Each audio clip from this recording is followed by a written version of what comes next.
সুনামগঞ্জের বন্যা পরিস্থিতির সবশেষ খবর জানাতে সরাসরি যুক্ত হচ্ছেন সহকর্মী মেহেদী হাসান। মেহেদী, বিস্তারিত জানাবেন, এখন কি অবস্থা সেখানে বন্যা পরিস্থিতি?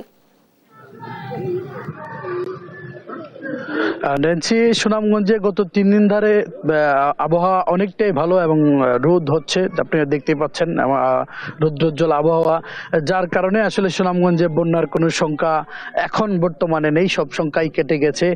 আমরা কথা বলেছিলাম সুনামগঞ্জের পানি উন্নয়ন বোর্ডের নির্বাহী প্রকৌশলী মামুন হাওলাদারের সাথে। তিনি আমাদেরকে জানিয়েছেন যে এখন আর সুনামগঞ্জে বন্যার কোনো শঙ্কা নেই, বৃষ্টিপাত কমে গেছে। ভারতের চেরাপুঞ্জিতে বৃষ্টিপাত হলেই আসলে মূলত সুনামগঞ্জে একটি শঙ্কা তৈরি হয়।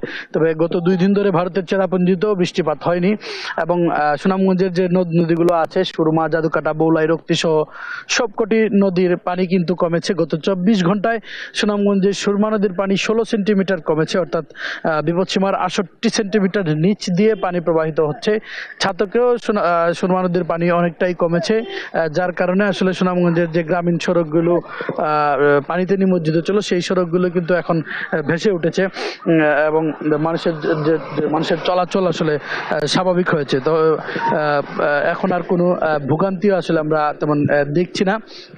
সব মিলে আসলে সুনামগঞ্জের বর্তমান পরিস্থিতি, বন্যা পরিস্থিতি অনেকটাই স্বাভাবিক।